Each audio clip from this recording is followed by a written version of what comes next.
ਮਨਜੀਤ ਸਿੰਘ ਜੀ, ਸਭ ਤੋਂ ਪਹਿਲਾ ਸਵਾਲ ਇਹੀ ਹੈ ਕਿ ਇਹ ਬੇਭਰੋਸਗੀ ਕਿਉਂ ਹੈ। ਦੇਖੋ, ਇੱਕ ਪਾਸੇ ਸਟੇਟਮੈਂਟ ਦਿੱਤੀ ਗਈ ਕੈਨੇਡਾ ਦੇ ਪ੍ਰਾਈਮ ਮਿਨਿਸਟਰ ਦੇ ਵੱਲੋਂ ਪਾਰਲੀਮੈਂਟ ਦੇ ਵਿੱਚ, ਉੱਥੇ ਜਿਸ ਦੇ ਵਿੱਚ ਉਹ ਜ਼ਿਕਰ ਕਰ ਦਿੰਦੇ ਨੇ ਕਿ ਭਾਰਤੀ ਏਜੰਸੀਆਂ ਦਾ ਜਾਂ ਭਾਰਤ ਸਰਕਾਰ ਦਾ ਹੱਥ ਹੈ। ਉਸ ਨੂੰ ਡਿਨਾਈ ਕਰਦੀ ਹੈ ਭਾਰਤ ਦੀ ਗਵਰਨਮੈਂਟ। ਇਨਫੈਕਟ ਜਿਹੜੇ ਐਮਈ ਦੇ ਸਪੋਕਸਪਰਸਨ ਨੇ ਪ੍ਰੈਸ ਕਾਨਫਰੰਸ ਦੇ ਵਿੱਚ ਟੋਟਲੀ ਸਿਰੇ ਤੋਂ ਉਸ ਨੂੰ ਖਾਰਿਜ ਕਰ ਗਏ। ਤੇ ਬੇਭਰੋਸਗੀ ਕਿਉਂ ਹੈ ਜਦੋਂ ਭਾਰਤ ਸਰਕਾਰ ਨੇ ਬਹੁਤ ਕਲੀਅਰ ਕੱਟ ਕਹਿ ਦਿੱਤਾ ਕਿ ਨਹੀਂ, ਇਹ ਇਸ ਦੇ ਵਿੱਚ ਸਾਡਾ ਕੋਈ ਹੱਥ ਨਹੀਂ ਹੈ।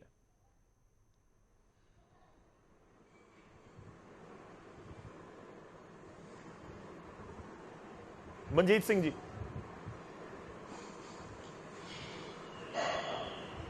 ਹਾਂਜੀ, ਆਵਾਜ਼ ਆ ਰਹੀ ਜੀ ਮੇਰੀ? ਹਾਂਜੀ, ਤੁਹਾਡੀ ਆਵਾਜ਼ ਆ ਰਹੀ ਹੈ ਸਰ। ਮੇਰਾ ਸਵਾਲ ਜੇਕਰ ਤੁਹਾਡੇ ਤੱਕ ਪਹੁੰਚਿਆ ਹੋਵੇ ਤਾਂ ਤੁਸੀਂ ਆਪਣੀ ਗੱਲ ਰੱਖ ਸਕਦੇ ਹੋ। ਹਾਂਜੀ, ਮੈਂ ਬੇਨਤੀ ਕਰਨੀ ਚਾਹੁੰਦਾ ਹੈ ਕਿ ਸ਼੍ਰੋਮਣੀ ਗੁਰਦੁਆਰਾ ਪ੍ਰਬੰਧਕ ਕਮੇਟੀ ਨੇ ਜਿਹੜਾ ਖਦਸ਼ਾ ਜ਼ਾਹਰ ਕੀਤਾ ਹੈ ਉਹ 100% ਸੱਚਾ ਹੈ।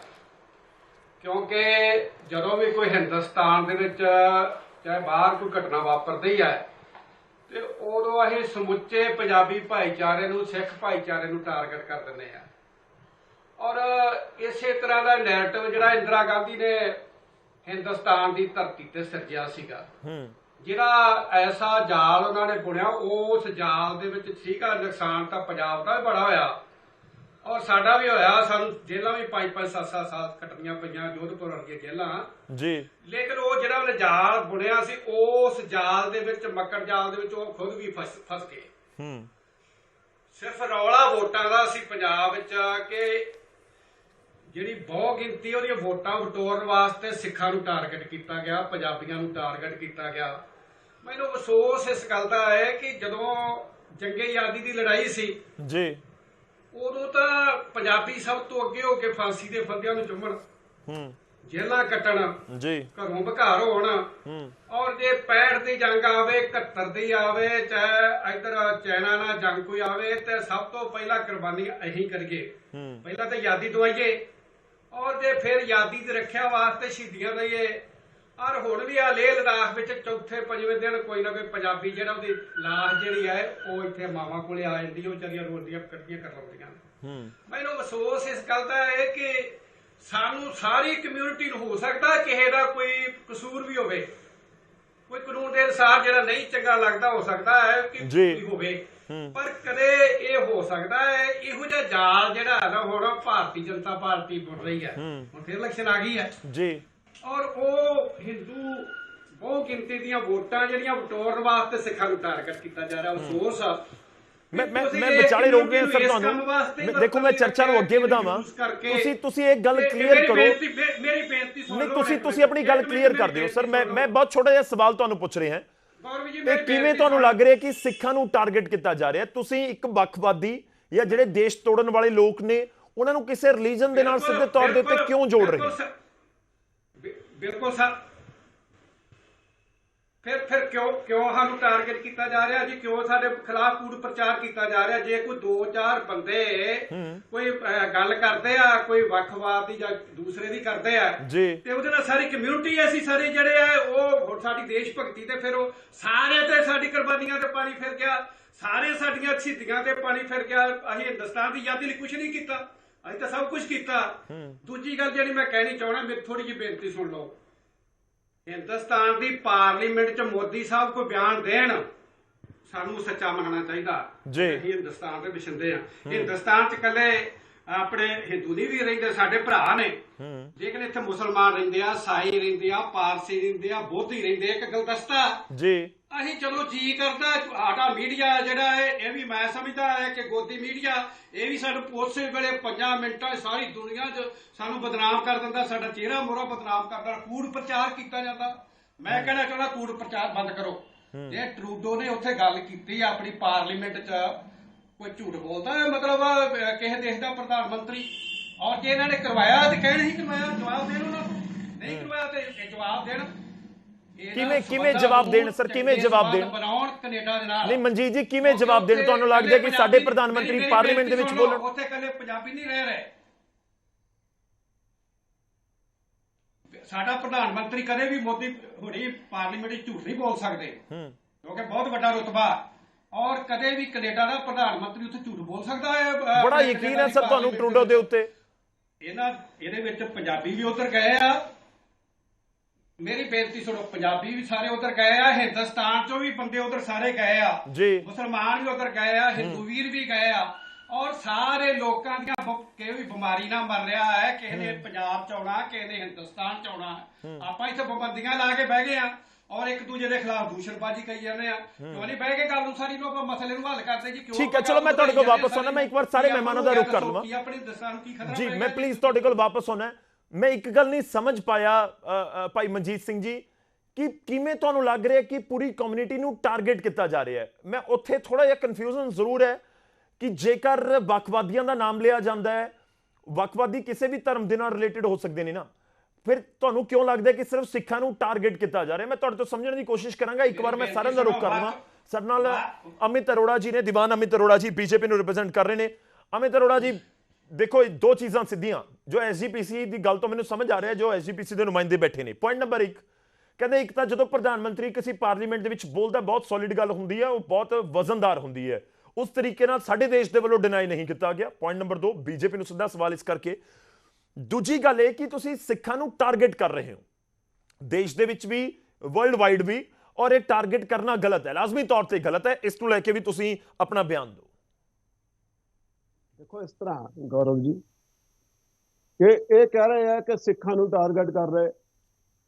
ਉਹ ਭਾਈ, ਜੋ ਕੰਮ ਮੋਦੀ ਸਰਕਾਰ, ਜੋ ਕੰਮ ਬੀਜੇਪੀ ਸਿੱਖਾਂ ਦੇ ਵਾਸਤੇ ਕਰ ਰਹੀ ਹੈ ਜੀ, ਸਿੱਖਾਂ ਦੇ ਲਈ ਕਰ ਰਹੀ ਹੈ, ਉਹ ਪਹਿਲੀਆਂ ਸਰਕਾਰਾਂ ਦੇ ਕਿਤੇ ਵੀ ਕੋਈ ਮਿਸਾਲ ਨਹੀਂ ਮਿਲੀ ਅੱਜ ਤੱਕ ਜੋ ਪ੍ਰਧਾਨ ਮੰਤਰੀ ਮੋਦੀ ਜੀ ਨੇ ਸਿੱਖਾਂ ਵਾਸਤੇ ਕੀਤਾ। ਤੋਂ ਗੱਲ ਇਹ ਹੈ ਕਿ ਕਿੰਨਾ ਚੰਗਾ ਹੁੰਦਾ ਇਹ ਐਸਜੀਪੀਸੀ ਆਪਣੇ ਆਪ ਨੂੰ ਆਈਸੋਲੇਟ ਕਰ ਰਹੀ ਹੈ। ਦੇਖੋ, ਕੈਨੇਡਾ ਦੇ ਜਿਹੜੇ ਓਪੋਜੀਸ਼ਨ ਲੀਡਰ ਹੈ ਪਾਰਲੀਮੈਂਟ ਦੇ, ਉਹਨਾਂ ਨੇ ਕਿਹਾ ਐਵੀਡੈਂਸ ਮੰਗੇ ਉੱਥੋਂ ਦੇ ਪ੍ਰਧਾਨ ਮੰਤਰੀ ਟਰੂਡੋ ਕੋਲੋਂ ਜੀ, ਔਰ ਉੱਥੋਂ ਦੇ ਪ੍ਰਧਾਨ ਮੰਤਰੀ ਅਜੇ ਤੱਕ ਐਵੀਡੈਂਸ ਨਹੀਂ ਦੇ ਪਾਏ। Five eyes, America, Britain, UK, ਇਹਨਾਂ ਸਾਰਿਆਂ ਨੇ ਉਹਨਾਂ ਕੋਲ ਐਵੀਡੈਂਸ ਮੰਗੇ, ਲੇਕਿਨ ਅਜੇ ਤੱਕ ਉਹ ਐਵੀਡੈਂਸ ਨਹੀਂ ਦੇ ਪਾਏ, ਔਰ ਨਾ ਹੀ ਭਾਰਤ ਸਰਕਾਰ ਨੂੰ ਦੇ ਪਾਏ। ਕਿੰਨਾ ਚੰਗਾ ਹੁੰਦਾ ਐਸਜੀਪੀਸੀ ਜੇ ਇਹ ਮਤਾ ਅੱਜ ਪਾਸ ਕਰਦੀ। ਜੇ ਭਾਈਚਾਰਾ ਚਾਹੁੰਦੇ ਆ ਤਾਂ ਜਿਹੜੀ ਗੱਲ ਪੰਨੂ ਨੇ ਕਹੀ ਹੈ ਕਿ ਹਿੰਦੂ ਸਾਰੇ ਕੈਨੇਡਾ ਛੱਡ ਕੇ ਚਲੇ ਜਾਣ, ਇਹਨਾਂ ਨੂੰ ਚਾਹੀਦਾ ਸੀ ਐਸਜੀਪੀਸੀ ਨੂੰ ਮਤਾ ਪਾਸ ਕਰਨਾ ਕਿ ਪੰਨੂ ਦੇ ਖਿਲਾਫ, ਕਿ ਪੰਨੂ ਨੇ ਜਿਹੜੀ ਗੱਲ ਹਿੰਦੂਆਂ ਨੂੰ ਕੈਨੇਡਾ ਤੋਂ ਕੱਢਣ ਦੀ ਕਹੀ ਹੈ, ਉਹ ਗੱਲ ਗਲਤ ਹੈ। ਦੇਖੋ, ਗੱਲ ਇਹ ਹੈ, ਤੁਸੀਂ ਇਹਨੂੰ ਪੋਲਿਟਿਕਸ ਕਹਿੰਦੇ ਹੋ, ਤੁਸੀਂ ਇਹਨੂੰ ਕਹਿੰਦੇ ਹੋ ਵੋਟਾਂ ਦੀ ਰਾਜਨੀਤੀ। ਭਾਈ, ਵੋਟਾਂ ਦੀ ਰਾਜਨੀਤੀ ਤੁਸੀਂ ਵੀ ਖੇਡ ਲਓ, ਹਿੰਦੂ ਆਪਣੇ ਨਾਲ ਜੋੜੋ। ਤੁਸੀਂ ਕਿਉਂ ਨਹੀਂ ਨਿਖੇਧੀ ਕੀਤੀ ਜਿਹੜੀ ਗੱਲ ਉੱਥੇ ਪੰਨੂ ਨੇ ਕਹੀ? ਤੁਹਾਨੂੰ ਅੱਜ ਮਤਾ ਪਾਸ ਕਰਨਾ ਚਾਹੀਦਾ ਸੀ। ਔਰ ਬੜਾ ਸ਼ਰਮ ਦੀ ਗੱਲ ਹੈ ਕਿ ਐਸਜੀਪੀਸੀ ਜਿਹੜੀ ਹੈ ਅੱਜ ਆਰੋਪ ਜਿਹੜਾ ਵਾ ਬੀਜੇਪੀ ਤੇ ਲਗਾ ਰਹੀ ਹੈ। ਤੁਹਾਨੂੰ ਮਤਾ ਪਾਸ ਗੁਰਪਤਵੰਤ ਸਿੰਘ ਪੰਨੂ ਦੇ ਖਿਲਾਫ ਕਰਨਾ ਚਾਹੀਦਾ ਸੀ। ਸਿੱਖਾਂ ਨੂੰ ਬਦਨਾਮ ਕੌਣ ਕਰ ਰਿਹਾ? ਗੁਰਪਤਵੰਤ ਸਿੰਘ ਪੰਨੂ ਕਰ ਰਿਹਾ। ਔਰ ਗੁਰਪਤਵੰਤ ਸਿੰਘ ਪੰਨੂ ਤੇ ਆਰੋਪ ਸੀ ਰਿਪੂ ਦਮਨ ਸਿੰਘ ਮਲਿਕ, ਜਿੰਦੇ ਤੇ ਆਰੋਪ ਹੈਗੇ ਸੀ ਕਨਿਸ਼ਕ ਵਿਮਾਨ ਨੂੰ ਮਤਲਬ ਕਿ ਤੋੜਨ ਦੇ। ਕਨਿਸ਼ਕ ਵਿਮਾਨ ਹਾਦਸੇ ਦੇ ਵਿੱਚ ਜਿੰਦਾ ਨਾਮ ਆਇਆ ਸੀ ਰਿਪੂ ਦਮਨ ਸਿੰਘ ਮਲਿਕ ਨੂੰ ਮਾਰਨ ਦੇ ਵਿੱਚ ਇਹਦਾ ਹੱਥ ਸੀ ਨਿੱਜਰ ਦਾ। ਇਹ ਆਪਸੀ ਕਲੈਸ਼ ਵੀ ਹੋ ਸਕਦਾ, ਸਭ ਕੁਝ ਹੋ ਸਕਦਾ, ਲੇਕਿਨ ਬਿਨਾਂ ਕਿਸੇ ਜਾਂਚ ਤੋਂ ਐਸਜੀਪੀਸੀ ਜਿਹੜੀ ਆ ਸਿੱਖਾਂ ਨੂੰ ਬਦਨਾਮ ਕਰਨ ਦਾ ਆਰੋਪ ਲਗਾ ਰਹੀ ਹੈ। ਸਿੱਖਾਂ ਨੂੰ ਬਦਨਾਮ ਕੋਈ ਨਹੀਂ ਕਰ ਰਿਹਾ, ਸਿੱਖਾਂ ਨੂੰ ਬਦਨਾਮ ਕਰ ਰਿਹਾ। ਤੁਹਾਨੂੰ ਉਹਨਾਂ ਦਾ ਪੁਆਇੰਟ ਇਹ ਹੈ ਅਰੋੜਾ ਜੀ, ਉਹਨਾਂ ਦਾ ਪੁਆਇੰਟ ਇਹ ਹੈ ਕਿ ਪੂਰੀ ਕਮਿਊਨਿਟੀ ਨੂੰ ਟਾਰਗੇਟ ਕੀਤਾ ਜਾ ਰਿਹਾ। ਤੁਹਾਨੂੰ ਲੱਗ ਰਿਹਾ ਨਹੀਂ ਕੀਤਾ ਜਾ ਰਿਹਾ? ਨਹੀਂ, ਟਾਰਗੇਟ ਕੌਣ ਕਰ ਰਿਹਾ? ਕਿੱਥੇ ਕੋਈ ਪ੍ਰਧਾਨ ਮੰਤਰੀ ਦਾ ਬਿਆਨ ਆਇਆ ਸਿੱਖਾਂ ਦੇ ਖਿਲਾਫ? ਕਿਸੇ ਕੋਈ ਮਿਨਿਸਟਰ ਦਾ, ਕੈਬਨਿਟ ਮਿਨਿਸਟਰ ਦਾ ਬਿਆਨ ਆਇਆ? ਕੋਈ ਇੱਕ ਬਿਆਨ ਦੱਸ ਦੇ। ਜਦ ਕਿ ਇਹਨਾਂ ਨੂੰ ਅੱਜ ਮਤਾ ਪਾਸ ਕਰਨਾ ਚਾਹੀਦਾ ਸੀ ਜਿਹੜਾ ਕੈਨੇਡਾ ਦੇ ਵਿੱਚ ਉਹਨਾਂ ਨੇ ਉੱਥੋਂ ਦੇ ਹਿੰਦੂਆਂ ਨੂੰ ਸੁਰੱਖਿਅਤ ਕੀਤਾ। ਠੀਕ ਹੈ, ਇਹਨਾਂ ਨੂੰ ਚਾਹੀਦਾ ਸੀ ਕਿ ਸਾਰੇ ਮਿਲ ਕੇ ਰਹਿਣ, ਕਿਸੇ ਨੂੰ ਕੋਈ ਖਤਰਾ ਨਹੀਂ ਹੈ। ਤੁਸੀਂ ਦੇਖੋ, ਉਹਨਾਂ ਦੇ ਸੰਸਦ ਦੇ ਚੰਦਨ ਆਰਿਆ ਨੇ ਅੱਜ ਇਹ ਗੱਲ ਕਹੀ ਕਿ ਹਿੰਦੂ ਜਿਹੜੇ ਆ ਉੱਥੋਂ ਦੇ ਡਰੇ ਮਹਿਸੂਸ ਕਰ ਰਹੇ ਆ, ਬਲਕਿ ਜਿਹੜਾ ਸਿੱਖ ਭਾਈਚਾਰਾ ਵੀ ਉੱਥੇ ਰਹਿ ਰਿਹਾ ਕੈਨੇਡਾ ਦੇ ਵਿੱਚ ਜੀ, ਉਹ ਵੀ 90% 95% ਜਿਹੜਾ ਉਹ ਡਰਿਆ ਹੋਇਆ, ਸਹਿਮਿਆ ਹੋਇਆ। ਠੀਕ ਹੈ, ਮੈਂ ਤੁਹਾਡੇ ਕੋਲ ਵਾਪਸ ਆਉਣਾ, ਤੁਹਾਡਾ ਪੁਆਇੰਟ ਆ ਗਿਆ ਸਰ। ਖਾਲਿਸਤਾਨੀ, ਠੀਕ ਹੈ, ਦੇਖੋ ਆਪਾਂ ਇਸ ਡਿਬੇਟ ਨੂੰ ਜਾਂ ਇਸ ਸਮੇਂ ਪੰਜਾਬ ਦੇ ਵਿੱਚ ਕੋਈ ਹਿੰਦੂ ਸਿੱਖ ਵਾਲੀ ਕੋਈ ਸਿਚੁਏਸ਼ਨ ਨਹੀਂ ਹੈ, ਰੱਬ ਕਰੇ ਕਦੇ ਹੋਵੇ ਵੀ ਨਾ, ਇਨਫੈਕਟ ਪਹਿਲਾਂ ਵੀ ਕਦੇ ਨਹੀਂ ਸੀ, ਪਰ ਆਪਾਂ ਇੱਥੇ ਚਰਚਾ ਜ਼ਰੂਰ ਕਰਨ ਦੀ ਕੋਸ਼ਿਸ਼ ਕਰ ਰਹੇ ਹਾਂ ਕਿ ਆਖਿਰ ਪਿੱਛੇ ਵਜ੍ਹਾ ਕੀ ਹੈ। ਆਖਿਰ ਕਿਉਂ ਇਸ ਤਰੀਕੇ ਨਾਲ, ਜੇ ਐਸਜੀਪੀਸੀ ਨੂੰ ਲੱਗ ਰਿਹਾ ਤਾਂ ਕਿਉਂ ਲੱਗ ਰਿਹਾ? ਆਪਾਂ ਉਹੀ ਜਾਣਨ ਦੀ ਔਰ ਸਮਝਣ ਦੀ ਕੋਸ਼ਿਸ਼ ਕਰ ਰਹੇ ਹਾਂ। ਮੈਂ ਵਿਜੇ ਭਾਰਦਵਾਜ ਜੀ ਦਾ ਰੁਖ ਕਰਦਾ। ਭਾਰਦਵਾਜ ਜੀ, ਇੱਕ ਸਟੇਟਮੈਂਟ ਐਸਜੀਪੀਸੀ ਦੀ ਔਰ ਇੱਕ ਸਟੇਟਮੈਂਟ ਜਸਟਿਨ ਟਰੂਡੋ ਦੇ ਪਾਰਟੀ ਦੇ ਇੱਕ ਐਮਪੀ ਦੀ, ਤੁਸੀਂ ਕਿਵੇਂ ਦੇਖ ਰਹੇ ਹੋ ਕਿ ਵਾਕਈ ਹੀ ਹਿੰਦੂ ਕਮਿਊਨਿਟੀ ਨੂੰ ਕੈਨੇਡਾ ਦੇ ਵਿੱਚ ਕੋਈ ਡਰ ਜਾਂ ਕੋਈ ਇਸ ਸਮੇਂ ਭੈ ਵਾਲੀ ਸਥਿਤੀ ਨਜ਼ਰ ਆ ਰਹੀ ਹੈ?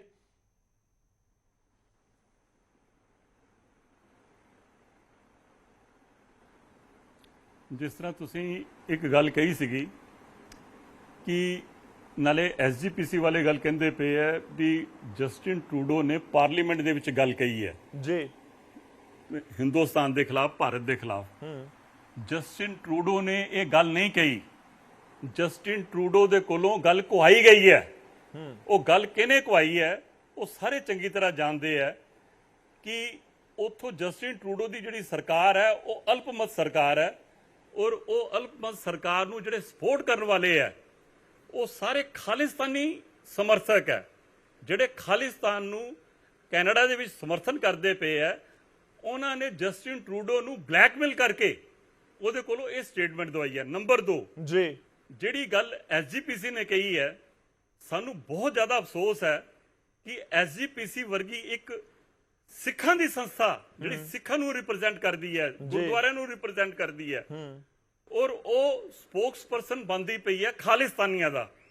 ਕਿਉਂਕਿ ਇਹਨਾਂ ਦੀ ਜਿਹੜੀ ਸਪੋਕਸਪਰਸਨ ਜਿਸ ਤਰੀਕੇ ਨਾਲ ਇਹਨਾਂ ਨੇ ਮਤਾ ਪਾਸ ਕੀਤਾ ਜੀ, ਔਰ ਜਿਸ ਤਰੀਕੇ ਦੇ ਨਾਲ ਇਹਨਾਂ ਨੇ ਜਸਟਿਨ ਟਰੂਡੋ ਨੂੰ ਗ੍ਰੀਨ ਸਿਗਨਲ ਦਿੱਤਾ, ਔਰ ਉਹਦਾ ਜਿਹੜਾ ਖਮਿਆਜਾ ਜਿਹੜਾ ਹੈ ਉਹ ਤੁਸੀਂ ਥੋੜੀ ਦੇਰ ਪਹਿਲਾਂ ਗੱਲ ਕਹਿ ਰਹੇ ਸੀਗੇ ਪੰਜਾਬ ਦੀ ਜਿਹੜੇ ਹਾਲਾਤ ਹੈ। ਮੈਂ ਇਹ ਦੱਸਣਾ ਚਾਹੁੰਦਾ ਕਿ ਸਿੱਖਾਂ ਔਰ ਹਿੰਦੂਆਂ ਦਾ ਕਿਤੇ ਵੀ ਕੋਈ ਰੋਲਾ ਨਹੀਂ ਹੈ, ਨਾ ਕੈਨੇਡਾ ਦੇ ਵਿੱਚ ਹੈ ਨਾ ਕਿਤੇ ਹੈ। ਪਰ ਰੋਲਾ ਪਿਆ ਕਿੱਥੇ? ਜਿਸਲੇ ਇਹ ਮਾਮਲਾ ਉੱਠਿਆ ਕੈਨੇਡਾ ਦੇ ਵਿੱਚ, ਇਹ ਮਾਮਲਾ ਉੱਠਿਆ, ਉਹਦੇ ਫਾਇਦਾ ਉਠਾ ਕੇ ਪੰਨੂ ਵਰਗੇ ਬੰਦੇ ਆਂਦੇ ਆ ਜੀ। ਪੰਨੂ ਵਰਗੇ ਬੰਦੇ ਅਨਾਉਂਸ ਕਰਦੇ ਆ ਵੀ ਇੱਥੋਂ ਹਿੰਦੂਓ ਭੱਜ ਜਾਓ, ਅਸੀਂ ਤੁਹਾਨੂੰ ਕੈਨੇਡਾ ਚੋਂ ਕੱਢ ਦੇਣਾ। ਔਰ ਇਹੋ ਜਿਹੇ ਬੰਦੇ ਦੀ ਚਾਹੀਦਾ ਕੀ ਸੀਗਾ? ਐਸਜੀਪੀਸੀ ਨੂੰ ਕੀ ਚਾਹੀਦਾ ਸੀਗਾ? ਐਸਜੀਪੀਸੀ ਨੂੰ ਸਭ ਤੋਂ ਪਹਿਲਾਂ ਉਹਦੀ ਨਿਖੇਧੀ ਕਰਨੀ ਚਾਹੀਦੀ ਸੀਗੀ ਜੀ ਵੀ ਤੂੰ ਇਹੋ ਜਿਹੀ ਸਟੇਟਮੈਂਟ ਸਿੱਖ ਹੋ ਕੇ ਤੂੰ ਇਹੋ ਜਿਹੀ ਸਟੇਟਮੈਂਟ ਦਿੰਦਾ। ਜੇ ਉਹ ਸਿੱਖ ਹੈ ਤੇ ਇਹਨਾਂ ਨੂੰ ਉਹਦੀ ਨਿਖੇਧੀ ਕਰਨੀ ਚਾਹੀਦੀ ਸੀਗੀ। ਠੀਕ ਹੈ। ਨੰਬਰ 2 ਜੀ, ਜਿਹੜਾ ਆਪਣਾ ਨਿੱਜਰ ਮਾਰਿਆ ਗਿਆ, ਨਿੱਜਰ ਜਿਹੜਾ ਮਾਰਿਆ ਗਿਆ ਉਹ ਹਿੰਦੁਸਤਾਨ ਦੇ ਵਿੱਚ 6 ਕਤਲ ਕਰਕੇ ਗਿਆ ਹੋਇਆ। ਔਰ ਜਿਸ ਬੰਦੇ ਨੂੰ ਰਵੀ ਸ਼ਰਮਾ ਨੂੰ ਇਹਨੇ ਕਤਲ ਕੀਤਾ, ਮਾਰਿਆ, ਉਹਦੇ ਹੀ ਪਾਸਪੋਰਟ ਦੇ ਉੱਤੇ ਨਾਮ ਬਦਲ ਕੇ ਇਹ ਕੈਨੇਡਾ ਚਲਾ ਗਿਆ। ਔਰ ਕਿਸ ਤਰੀਕੇ ਨਾਲ ਕੈਨੇਡਾ ਗਿਆ ਔਰ ਕਿਸ ਤਰੀਕੇ ਨਾਲ। ਭਾਰਦਵਾਜ ਜੀ, ਮੈਂ ਇੱਕ ਬਹੁਤ ਸਿੱਧਾ ਸਵਾਲ ਪੁੱਛ ਰਿਹਾ, ਤੁਹਾਨੂੰ ਲੱਗਦਾ ਹੈ ਕਿ ਜਿਹੜੀ ਸਟੇਟਮੈਂਟਸ ਹੁਣ ਤੱਕ ਇੰਡੀਅਨ ਗਵਰਨਮੈਂਟ ਦੇ ਵੱਲੋਂ ਦਿੱਤੀਆਂ ਗਈਆਂ ਨੇ ਉਹ ਕਾਫੀ ਨੇ, ਸੰਤੁਸ਼ਟੀ ਹੈ ਉਸ ਦੇ ਨਾਲ? ਕਿਉਂਕਿ ਐਸਜੀਪੀਸੀ ਕਹਿ ਰਹੀ ਹੈ ਕਿ ਪ੍ਰਧਾਨ ਮੰਤਰੀ ਕੈਨੇਡਾ ਦੇ ਪਾਰਲੀਮੈਂਟ ਦੇ ਵਿੱਚ ਸਟੇਟਮੈਂਟ ਦਿੰਦੇ ਨੇ ਤੇ ਇੱਥੋਂ ਦੇ ਐਮਏ ਦੇ ਸਪੋਕਸਪਰਸਨ ਦਿੰਦੇ ਨੇ, ਤਾਂ ਇਸ ਕਰਕੇ ਉਹਨਾਂ ਨੂੰ ਲੱਗ ਰਿਹਾ ਕਿ ਉਹਨਾਂ ਦੀ ਜ਼ਿਆਦਾ ਵਜ਼ਨਦਾਰ ਜਿਹੜੀ ਤਕਰੀਰ ਸੀ ਪੂਰੀ। ਤੁਹਾਨੂੰ ਲੱਗਦਾ ਕਿ ਹੁਣ ਤੱਕ ਜੋ ਇੰਡੀਅਨ ਗਵਰਨਮੈਂਟ ਦੇ ਵੱਲੋਂ ਜਾਂ ਉਹਨਾਂ ਦੇ ਬੁਲਾਰਿਆਂ ਦੇ ਵੱਲੋਂ ਕਿਹਾ ਗਿਆ ਉਹ ਤਸੱਲੀ ਬਖਸ਼ ਹੈ, ਉਹ ਸੰਤੁਸ਼ਟ ਹੈ ਤੁਸੀਂ ਉਸ ਦੇ ਨਾਲ ਕਿ ਹਾਂ ਠੀਕ ਹੈ ਇੰਡੀਅਨ ਗਵਰਨਮੈਂਟ ਨੇ ਜੋ ਬਿਆਨ ਦੇ ਦਿੱਤਾ ਉਸ ਦੇ ਨਾਲ ਸੰਤੁਸ਼ਟ ਹਾਂ ਅਸੀਂ? ਨਹੀਂ, ਜਿਹੜੀ ਮੈਂ ਗੱਲ ਸਟਾਰਟਿੰਗ ਦੇ ਵਿੱਚ ਇਹ ਗੱਲ ਕਹੀ ਹੈ ਕਿ ਜਸਟਿਨ ਟਰੂਡੋ ਦਾ ਬਿਆਨ ਨਹੀਂ ਹੈ, ਜਸਟਿਨ ਟਰੂਡੋ ਨੂੰ ਬਲੈਕਮੇਲਿੰਗ ਕਰਨ ਵਾਲੇ ਖਾਲਿਸਤਾਨੀਆਂ ਦਾ ਬਿਆਨ ਹੈ। ਉਹਨਾਂ ਨੇ ਉਹਨਾਂ ਕੋਲ ਬਿਆਨ ਦਵਾਇਆ। ਨੰਬਰ 2, ਸਾਡੇ ਹਿੰਦੁਸਤਾਨ ਦੀ ਸਰਕਾਰ ਨੇ, ਭਾਰਤ ਸਰਕਾਰ ਦੀ ਸਰਕਾਰ ਨੇ ਬਿਲਕੁਲ ਉਹਦਾ ਢੁਕਵਾਂ ਜਵਾਬ ਦਿੱਤਾ ਜੋ ਉਹਨਾਂ ਨੇ ਕੰਮ ਕੀਤਾ। ਅਸੀਂ ਅੱਜ ਵੀ ਸਾਨੂੰ ਸਭ ਤੋਂ ਵੱਡੀ ਚਿੰਤਾ ਕੀ ਲੱਗੀ, ਅਸੀਂ ਆਪਣੇ ਸ਼੍ਰੀ ਹਿੰਦੂ ਤਖਤ ਦੇ ਵੱਲੋਂ ਅੱਜ ਇੱਕ ਪ੍ਰੈਸ ਕਾਨਫਰੰਸ ਕੀਤੀ ਹੈ। ਸਾਨੂੰ ਆਪਣੇ ਹਿੰਦੂ ਬੱਚਿਆਂ ਦੀ ਚਿੰਤਾ ਲੱਗੀ। 10 ਲੱਖ ਪਰਿਵਾਰ ਸਾਡੇ ਹਿੰਦੂਆਂ ਦਾ ਉੱਥੇ ਬੈਠਾ ਹੋਇਆ, ਔਰ ਜਿਸ ਤਰ੍ਹਾਂ ਦੀ ਉੱਥੇ ਧਮਕੀਆਂ ਮਿਲਦੀਆਂ ਪਈਆਂ, ਅਸੀਂ ਯੂਨਾਈਟਿਡ ਨੇਸ਼ਨ ਦੇ ਵਿੱਚ ਇੱਕ ਲੈਟਰ ਪਾਈ ਹੈ। ਉਹਨੂੰ ਅਸੀਂ ਯੂਨਾਈਟਿਡ ਨੇਸ਼ਨ ਨੂੰ ਇਹ ਗੱਲ ਕਹੀ ਹੈ ਕਿਉਂਕਿ ਇਹ ਮਾਮਲਾ ਇੰਟਰਨੈਸ਼ਨਲ ਮਾਮਲਾ ਹੈ। ਔਰ ਨੰਬਰ 2, ਸਾਨੂੰ ਇਹ ਚਿੰਤਾ ਇਹ ਲੱਗੀ ਹੋਈ ਹੈ ਕਿ ਜਸਟਿਨ ਟਰੂਡੋ ਜਿਹੜਾ ਹੈ ਉਹ ਕਠਪੁਤਲੀ ਹੈ ਖਾਲਿਸਤਾਨੀਆਂ ਦਾ। ਖਾਲਿਸਤਾਨੀਆਂ ਦੇ ਹੱਥ ਦੀ ਕਠਪੁਤਲੀ ਹੁੰਦੀ, ਉਹਨਾਂ ਦੀ ਸਪੋਰਟ ਦੇ ਨਾਲ ਸਰਕਾਰ ਚੱਲਦੀ ਪਈ ਹੈ। ਸਾਨੂੰ ਹਿੰਦੂਆਂ ਨੂੰ ਉਹਦੇ ਕੋਲੋਂ ਇਨਸਾਫ ਦੀ ਲੋੜ ਮਤਲਬ ਉਮੀਦ ਨਹੀਂ ਹੈ। ਠੀਕ ਹੈ ਸਰ, ਤੁਹਾਡਾ ਪੁਆਇੰਟ ਆ ਗਿਆ ਸਰ। ਆਪਾਂ ਚਰਚਾ ਨੂੰ ਅੱਗੇ ਵਧਾਈਏ। ਮੈਂ ਰੁਕ ਕਰਦਾ ਇੱਕ ਵਾਰ, ਨੇਸ਼ਨ ਨੂੰ ਉਹਦੇ ਉੱਤੇ ਕਾਰਵਾਈ ਕਰਨੀ। ਸਰ ਤੁਹਾਡੀ ਗੱਲ ਆ ਗਈ। ਮੈਂ ਮਨਜੀਤ ਸਿੰਘ ਜੀ ਦਾ ਇੱਕ ਵਾਰੀ ਰੁਕ ਕਰਨਾ। ਮਨਜੀਤ ਸਿੰਘ ਜੀ, 2 ਪੁਆਇੰਟਸ ਨੇ। ਇੱਕ ਤਾਂ ਜਦੋਂ ਅਸੀਂ ਆਪਣੀ ਰਿਪੋਰਟ ਅੱਜ ਦੀ ਦਿਖਾਈ ਹੈ ਤਾਂ ਉਸ ਦੇ ਵਿੱਚ ਗੁਰਚਰਨ ਗਰੇਵਾਲ ਤੁਹਾਡੇ ਜਨਰਲ ਸਕੱਤਰ ਨੇ ਐਸਜੀਪੀਸੀ ਦੇ, ਉਹ ਕਹਿੰਦੇ ਕਿ ਏਜੰਡਾ ਲੱਗ ਰਿਹਾ ਹੈ ਤਾਂ ਏਜੰਡਾ ਕੀ ਸਿਰਫ ਭਾਰਤ ਵਾਲੇ ਪਾਸੇ ਤੋਂ ਲੱਗ ਰਿਹਾ? ਏਜੰਡਾ ਤਾਂ ਟਰੂਡੋ ਦਾ ਵੀ ਹੋ ਸਕਦਾ ਹੈ। ਭਾਰਦਵਾਜ ਜੀ ਸਾਡੇ ਨਾਲ ਬੈਠੇ ਨੇ, ਉਹ ਇਹ ਜ਼ਿਕਰ ਕਰ ਰਹੇ ਨੇ ਕਿ ਐਨਡੀਪੀ ਦੇ ਜਗਮੀਤ ਸਿੰਘ ਉਹਨਾਂ ਦੀ ਸਮਰਥਨ ਦੇ ਨਾਲ ਪੂਰੀ ਸਰਕਾਰ ਬਣੀ ਹੋਈ ਹੈ ਤੇ ਇਸ ਕਰਕੇ ਟਰੂਡੋ ਨੂੰ ਇਹ ਪਾਰਲੀਮੈਂਟ ਦੇ ਵਿੱਚ ਬਿਆਨ ਦੇਣਾ ਪਿਆ। ਪੋਲਿਟਿਕਸ ਸਰ ਇੱਥੇ ਤਾਂ ਉੱਥੇ ਵੀ ਹੈ, ਹਰ ਜਗ੍ਹਾ ਹੁੰਦੀ ਹੈ। ਤੇ ਦੂਜਾ ਮੇਰਾ ਸਵਾਲ ਹੁਣ ਵੀ ਸਟੈਂਡ ਕਰ ਰਿਹਾ ਹੈ ਕਿ ਤੁਹਾਨੂੰ ਕਿਹੜੇ ਪੁਆਇੰਟ ਤੇ ਲੱਗ ਰਿਹਾ ਹੈ ਕਿ ਸਿੱਖਾਂ ਨੂੰ ਟਾਰਗੇਟ ਕੀਤਾ ਜਾ ਰਿਹਾ? ਸਮਝਾਓ ਲੋਕਾਂ ਨੂੰ, ਕਿਉਂਕਿ ਇੱਥੇ ਪੰਨੂ ਦਾ ਜ਼ਿਕਰ ਹੁੰਦਾ, ਇੱਥੇ ਨਿੱਜਰ ਦਾ ਜ਼ਿਕਰ ਹੁੰਦਾ, ਇੱਥੇ ਉਹਨਾਂ ਵੱਖਵਾਦੀਆਂ ਦਾ ਜ਼ਿਕਰ ਹੁੰਦਾ ਜੋ ਦੇਸ਼ ਤੋੜਨ ਦਾ ਜ਼ਿਕਰ ਕਰਦੇ ਨੇ, ਪਰ ਹੋਰ ਕਿਸੇ ਸਿੱਖ ਭਾਈਚਾਰੇ ਦੇ ਕਿਸੇ ਨੁਮਾਇੰਦੇ ਦਾ, ਕਿਸੇ ਦਾ ਕੋਈ ਜ਼ਿਕਰ ਨਹੀਂ ਹੈ। ਕਿਸੇ ਨੂੰ ਕੋਈ ਟਾਰਗੇਟ ਕਰਨ ਵਾਲਾ ਬਿਆਨ ਨਹੀਂ ਹੈ, ਪੂਰੀ ਕੌਮ ਨੂੰ ਕੋਈ ਟਾਰਗੇਟ ਕਰਨ ਵਾਲਾ ਬਿਆਨ ਨਹੀਂ ਹੈ।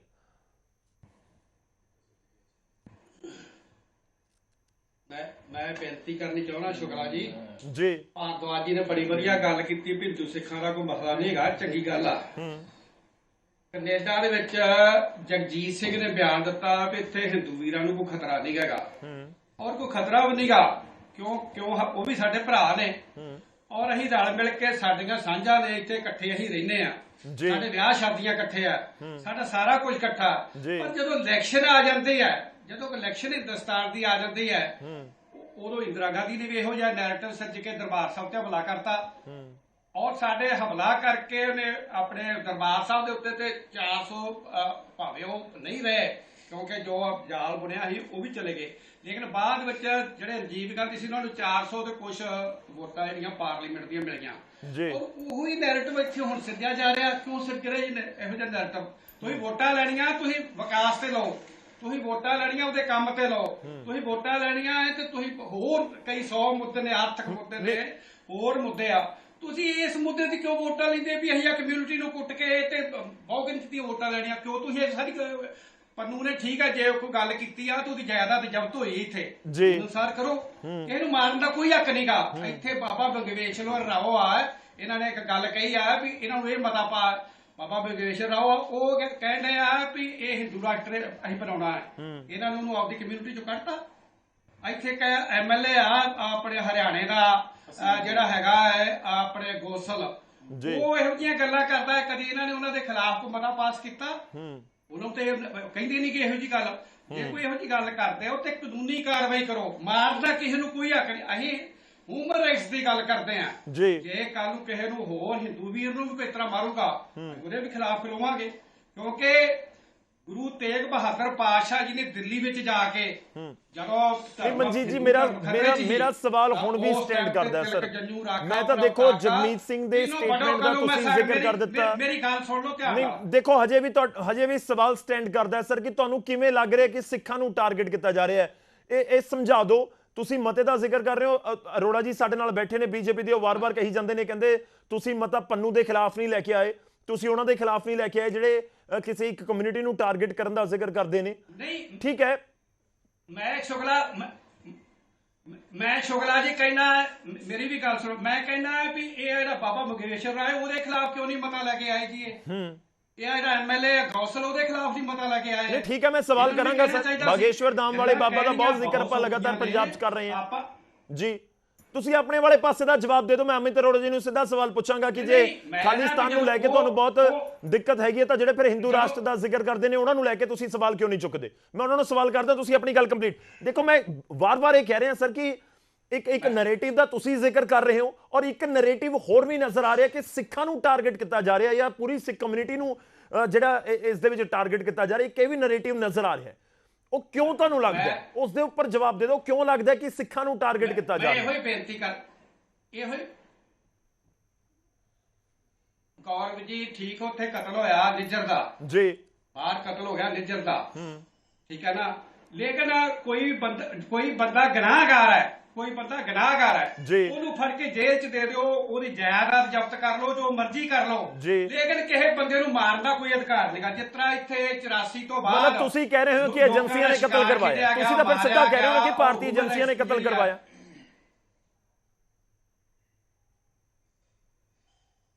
ਮੈਂ ਥੋੜਾ ਕਹਿ ਰਿਹਾ, ਉਹਦਾ ਟਰੂਡੋ ਕਹਿ ਰਿਹਾ, ਔਰ ਉਥੋਂ ਦੇ ਪਾਰਲੀਮੈਂਟ ਕਹਿ ਰਹੀ ਆ ਇਹਨਾਂ ਨੇ ਕਰਾਇਆ।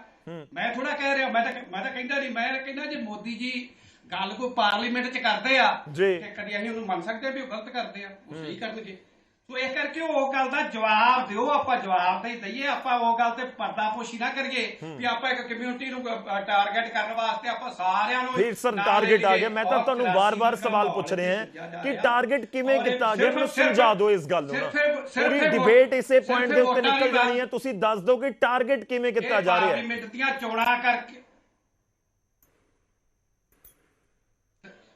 ਮੈਂ ਤਾਂ ਕਹਿ ਰਿਹਾ, ਮੈਂ ਤਾਂ ਤੁਹਾਨੂੰ ਦੱਸ ਰਿਹਾ ਜੀ ਕਿ ਜਦੋਂ ਕਿਸੇ ਨੂੰ ਨਿਆਂ ਨਹੀਂ ਮਿਲੂਗਾ, ਆਪਾਂ ਸਾਰੀ ਕਮਿਊਨਿਟੀ ਨੂੰ ਕਹਿ ਰਹੇ ਆ ਵੀ ਇਹ ਤਾਂ ਖਾਲਿਸਤਾਨ ਮੰਗਦੇ ਆ ਜੀ ਸਾਡੇ, ਤਾਂ ਨਹੀਂ ਕਹਿ ਰਿਹਾ ਸਰ, ਕੌਣ ਕਹਿ ਰਿਹਾ? ਚਲੋ ਇੱਕ ਵਾਰੀ ਮੈਂ ਤੁਹਾਡੇ ਕੋਲ ਵਾਪਸ ਆਉਣਾ, ਮੈਂ ਉਹੀ ਕਹਿ ਰਿਹਾ ਵਾਰ-ਵਾਰ ਉਸੇ ਪੁਆਇੰਟ ਦੇ ਉੱਤੇ ਕਿ ਕਿੱਥੋਂ ਸਟੇਟਮੈਂਟ ਆ ਗਈ। ਅਰੋੜਾ ਜੀ ਸਟੇਟਮੈਂਟ ਦੇ ਦਿਓ ਸਰ।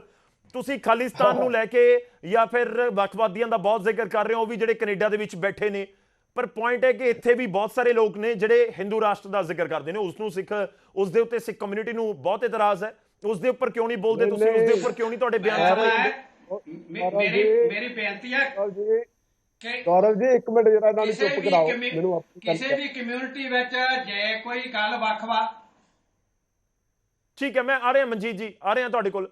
ਇੱਕ ਵਾਰੀ ਕੰਪਲੀਟ ਕਰ ਲੈਣ ਦਿਓ ਅਰੋੜਾ ਜੀ ਨੂੰ। ਅਰੋੜਾ ਜੀ ਆਪਣੀ ਗੱਲ ਰੱਖ ਲਓ ਸਰ, ਸਮਾਂ ਬਹੁਤ ਘੱਟ ਹੈ ਆਪਣੇ ਕੋਲ ਪਿੱਛੇ। ਗੌਰਵ ਜੀ ਬੜੇ ਦੁੱਖ ਦੀ ਗੱਲ ਹੈ ਜੀ ਕਿ ਇਹਨਾਂ ਨੂੰ ਹਿੰਦੁਸਤਾਨ ਦੇ ਇਲੈਕਸ਼ਨ ਜਿਹੜੇ ਆ ਉਹ ਨਜ਼ਰ ਆ ਰਹੇ ਆ, ਕੈਨੇਡਾ ਦੇ ਇਲੈਕਸ਼ਨ ਨਹੀਂ ਨਜ਼ਰ ਆ ਰਿਹਾ। ਉਥੋਂ ਦੇ ਇਲੈਕਸ਼ਨਾਂ ਕਰਕੇ ਟਰੂਡੋ ਜਿਹੜਾ ਵਾ ਉਹ ਬਿਆਨ ਦੇ ਰਿਹਾ ਸਿਰਫ ਖਾਲਿਸਤਾਨੀਆਂ ਦੀਆਂ ਵੋਟਾਂ ਲੈਣ ਲਈ। ਸਰ ਕੈਨੇਡਾ ਦੇ ਵਿੱਚ 25 ਚ ਇਲੈਕਸ਼ਨ, ਇੰਡੀਆ ਦੇ ਵਿੱਚ 24 ਚ ਹੈ। ਕੈਨੇਡਾ ਦੇ ਵਿੱਚ 2025 ਚ ਇਲੈਕਸ਼ਨ ਨੇ, ਅਕਤੂਬਰ 2025 ਚ, ਤੇ ਇੰਡੀਆ ਦੇ ਵਿੱਚ 2024 ਚ ਨੇ। ਭਾਰਤ ਦੇ ਵਿੱਚ ਪਹਿਲਾਂ ਆਉਣੇ ਨੇ ਇਲੈਕਸ਼ਨ। ਮੈਂ ਕਹਿੰਦਾ ਜੀ ਉੱਥੋਂ ਦੇ ਇਲੈਕਸ਼ਨ ਨਹੀਂ ਨਾਲ ਯਾਦ ਆ ਰਿਹਾ। ਤੁਸੀਂ ਦੇਖੋ ਕਿ ਇਹਨਾਂ ਨੂੰ ਸੁਖਾਵਾਂ ਮਾਹੌਲ ਬਣਾਉਣ ਲਈ ਇਹਨਾਂ ਨੂੰ ਨਿਖੇਧੀ ਕਰਨੀ ਚਾਹੀਦੀ ਸੀ ਗੁਰਤਵੰਤ ਸਿੰਘ ਪੰਨੂ ਦੀ ਕਿ ਭਾਈ ਹਿੰਦੂ ਔਰ ਸਿੱਖ ਭਾਈਚਾਰਾ ਇਕੱਠਾ ਹੋਇਆ, ਕਿਸੇ ਨੂੰ ਨਾ ਕੈਨੇਡਾ ਦੇ ਵਿੱਚ ਕੋਈ ਸਮੱਸਿਆ ਹੈ ਤੇ ਨਾ ਹੀ ਹਿੰਦੁਸਤਾਨ ਦੇ ਵਿੱਚ ਕੋਈ ਸਮੱਸਿਆ ਹੈ। ਇਹਨਾਂ ਨੂੰ ਬਿਆਨ ਦੇਣਾ ਚਾਹੀਦਾ ਸੀ, ਮਤਾ ਪਾਸ ਕਰਨਾ ਚਾਹੀਦਾ ਸੀ, ਜਦ ਕਿ ਇਹ ਮਾਹੌਲ ਐਸਜੀਪੀਸੀ ਖਰਾਬ ਕਰ ਰਹੀ ਹੈ। ਉਹ ਸਰ ਪੰਨੂ ਇੰਨਾ ਵੱਡਾ ਹੈ, ਤੁਹਾਨੂੰ ਲੱਗਦਾ ਕਿ ਪੰਨੂ ਨੂੰ ਇੰਨੀ ਤਵੱਜੋ ਦੇਣੀ ਚਾਹੀਦੀ ਹੈ? ਤੁਹਾਨੂੰ ਲੱਗਦਾ ਕਿ ਪੰਨੂ ਇੰਨਾ ਵੱਡਾ ਹੈ ਕਿ ਉਸ ਨੂੰ ਇੰਨੀ ਤਵੱਜੋ ਦਿੱਤੀ ਜਾਵੇ? ਉਹ ਅਮਰੀਕਾ ਦਾ ਸਿਟੀਜ਼ਨ ਹੈ, ਆ ਕੇ ਕੈਨੇਡਾ ਦੇ ਵਾਸਤੇ ਸਟੇਟਮੈਂਟ ਦਿੰਦਾ ਹੈ। ਨਹੀਂ ਜਿਹੜਾ ਪੰਨੂ ਕਹਿ ਰਿਹਾ ਕਿ ਮੈਂ ਕਿਸੇ ਐਮਬੈਸੀ ਤੇ ਹਿੰਦੁਸਤਾਨ ਦਾ ਝੰਡਾ ਨਹੀਂ ਲੱਗਣ ਦਿਆਂਗਾ ਜੀ, ਮੈਂ ਆਉਣ ਵਾਲੇ ਸਮੇਂ ਦੇ ਵਿੱਚ ਮੈਂ ਭਾਰਤ ਦੇ ਵਿੱਚ ਕਿਸੇ ਸਟੇਟ ਤੇ ਮੈਂ ਕਿਸੇ ਵੀ ਵਿਧਾਨ ਸਭਾ ਤੇ ਮੈਂ ਝੰਡਾ ਨਹੀਂ ਲੱਗਣ ਦਿਆਂਗਾ। ਕੀ ਇਹ ਮੁੱਦਾ ਛੋਟਾ ਮੁੱਦਾ ਹੈ? ਨਹੀਂ ਚਲੋ ਪੰਨੂ ਦੇ ਕਹਿਣ ਦੇ ਨਾਲ ਤਾਂ ਕੁਝ ਨਹੀਂ ਹੋ ਰਿਹਾ ਨਾ ਦੁਨੀਆ ਦੇ ਵਿੱਚ, ਕਿ ਪੰਨੂ ਨੇ ਕਹਿ ਦਿੱਤਾ ਤਾਂ ਉਸ ਤੋਂ ਬਾਅਦ ਨਹੀਂ ਹੋਏਗਾ। ਨਹੀਂ ਦੇਖੋ ਪੁਆਇੰਟ ਇਹ ਕਿ ਪੰਨੂ ਤੇ ਜਸਟਿਨ ਟਰੂਡੋ ਦੋਵਾਂ ਦੇ ਵਿੱਚ ਬਹੁਤ ਫਰਕ ਹੈ, ਜ਼ਮੀਨ ਅਸਮਾਨ ਦਾ ਫਰਕ ਹੈ। ਕਿ ਪੰਨੂ ਕੋਈ ਸਟੇਟਮੈਂਟ ਦਿੰਦਾ ਉਸ ਨੂੰ ਕਿੰਨੀ ਕੁ ਤਵੱਜੋ ਦਿੱਤੀ ਜਾਂਦੀ ਹੈ ਪੂਰੀ ਦੁਨੀਆ 'ਚ, ਉਹ ਤੁਹਾਨੂੰ ਵੀ ਪਤਾ। ਜੇ ਜਸਟਿਨ ਟਰੂਡੋ ਪਾਰਲੀਮੈਂਟ 'ਚ ਬੋਲਦੇ ਨੇ ਉਸ ਨੂੰ ਕਿੰਨੀ ਤਵੱਜੋ ਹੈ। ਇਹ ਪੂਰੇ ਰਿਲੇਸ਼ਨਸ ਦੋਵੇਂ ਦੇਸ਼ਾਂ ਦੇ ਮੌਜੂਦਾ ਸਮੇਂ 'ਚ ਬਿਆਨ ਕਰ ਰਹੇ ਨੇ ਅਰੋੜਾ ਜੀ। ਨਹੀਂ ਪਰ ਉੱਥੋਂ ਦੇ ਕੈਨੇਡਾ ਦੀ ਜਿਹੜੀ ਪਾਰਲੀਮੈਂਟ ਹੈ ਉਹਦੇ ਵਿੱਚ ਉਹਨਾਂ ਦੇ ਲੋਕ ਹੀ ਟਰੂਡੋ ਦੀ ਨਿਖੇਧੀ ਕਰ ਰਹੇ ਆ। ਜਿਹੜੇ ਭਾਈ ਸਾਹਿਬ ਬੈਠੇ ਐਸਜੀਪੀਸੀ ਦੇ ਭਾਈ ਮਨਜੀਤ ਸਿੰਘ ਜੀ, ਇਹਨਾਂ ਨੂੰ ਟਰੂਡੋ ਤੇ ਵਿਸ਼ਵਾਸ ਹੋ ਰਿਹਾ। ਠੀਕ ਹੈ, ਇਹਨਾਂ ਨੂੰ ਆਪਣੇ ਦੇਸ਼ ਦੇ ਪ੍ਰਧਾਨ ਮੰਤਰੀ ਤੇ ਵਿਸ਼ਵਾਸ ਨਹੀਂ ਹੈ। ਉਹ ਕਹਿੰਦੇ ਪ੍ਰਧਾਨ ਮੰਤਰੀ ਨੇ ਸਟੇਟਮੈਂਟ ਨਹੀਂ ਦਿੱਤੀ, ਕਿ ਬੁਲਾਰੇ ਨੇ ਦਿੱਤੀ ਹੈ। ਕਹਿੰਦੇ ਤੁਸੀਂ ਵੀ ਜਾ ਕੇ ਪ੍ਰਧਾਨ ਮੰਤਰੀ ਦੇਣ ਸਟੇਟਮੈਂਟ ਪਾਰਲੀਮੈਂਟ ਦੇ ਵਿੱਚ। ਦੇਖੋ ਗੌਰਵ ਜੀ, ਇਸ ਤਰ੍ਹਾਂ ਕਿ ਇਹ ਇਨਸਿਕਿਉਰ ਕਰ ਰਹੇ ਜਿਹੜੇ ਹਿੰਦੁਸਤਾਨ ਦੇ ਵਿੱਚ ਸਿੱਖ ਰਹਿੰਦੇ ਆ ਬਾਕੀ ਸਟੇਟਾਂ ਦੇ ਵਿੱਚ ਜੀ, ਉਹ ਐਸਜੀਪੀਸੀ ਨੂੰ ਨਹੀਂ ਮੰਨਦੇ। ਚਲੋ ਮੇਰੇ ਕੋਲ ਸਮਾਂ ਬਹੁਤ ਘੱਟ ਹੈ ਸਰ, ਮੇਰੀ ਛੋਟਾ ਜਿਹਾ ਸਵਾਲ ਦਾ ਜਵਾਬ ਦੇ ਦਿਓ। ਹਿੰਦੂ ਰਾਸ਼ਟਰ ਦੇ ਉੱਪਰ ਤੁਸੀਂ ਕੁਝ ਬੋਲਣਾ ਚਾਹੋਗੇ? ਕਿ ਦੇਖੋ ਜੇ ਹਿੰਦੂ ਰਾਸ਼ਟਰ ਦੀ ਗੱਲ ਹੋ ਰਹੀ ਹੈ ਤਾਂ ਫਿਰ ਖਾਲਿਸਤਾਨ ਦੀ ਗੱਲ ਹੋ ਰਹੀ ਹੈ, ਆਪੋ ਆਪਣੀ ਥਾਂ ਦੇ ਉੱਤੇ ਸਾਰੇ ਆਵਾਜ਼ ਚੁੱਕ ਰਹੇ ਨੇ, ਫਿਰ ਉਸ ਦੇ ਉੱਤੇ ਕਿੰਤੂ ਪਰੰਤੂ ਕਿਉਂ ਹੈ? ਮੈਨੂੰ ਪੁੱਛਿਆ ਜੀ ਬਿਲਕੁਲ। ਹਾਂ ਗੌਰਵ ਜੀ, ਇਸ ਤਰ੍ਹਾਂ ਕਿ ਭਾਈ ਮਨਜੀਤ ਸਿੰਘ ਜੀ ਮੇਰੇ ਤੋਂ ਬਹੁਤ ਵੱਡੇ ਆ। 1947 ਦੇ ਵਿੱਚ ਕਾਂਗਰਸ ਨੇ ਭਾਰਤਵਾਜ ਜੀ ਆ ਰਹੇ ਤੁਹਾਡੇ ਕੋਲ, ਇੱਕ ਵਾਰੀ ਅਰੋੜਾ ਜੀ ਦੀ ਗੱਲ ਕੰਪਲੀਟ ਹੋ ਜਾਏ। ਅਰੋੜਾ ਜੀ 1947 ਮੈਂ ਆ ਰਿਹਾ ਭਾਰਤਵਾਜ ਜੀ ਤੁਹਾਡੇ ਕੋਲ ਆ ਰਿਹਾ, ਪਲੀਜ਼ ਥੋੜਾ ਜਿਹਾ ਸਮਾਂ ਦਿਓ ਮੈਨੂੰ।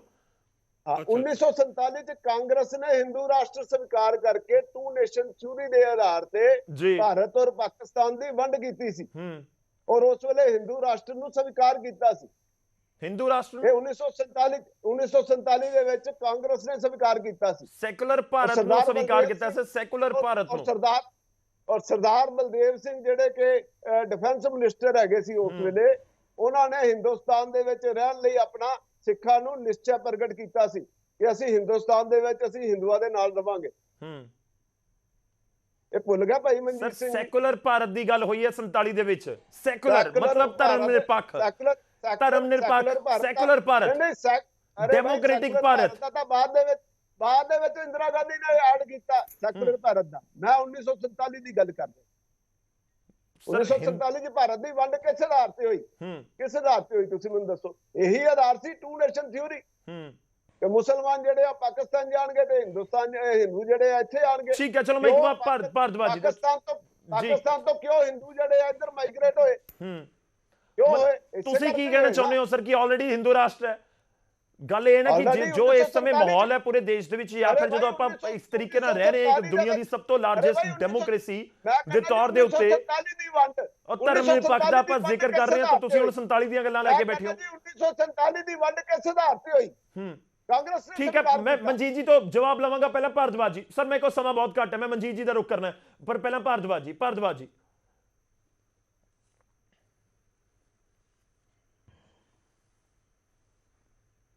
ਦੇਖੋ, ਮਨਜੀਤ ਜੀ ਨੇ ਗੱਲ ਕਹੀ ਸੀ ਕਿ ਹਿੰਦੂ ਰਾਸ਼ਟਰ ਦੀ ਗੱਲ ਕਰਦੇ ਕੋਈ ਬੋਲਦਾ ਨਹੀਂ ਹੈ ਜੀ।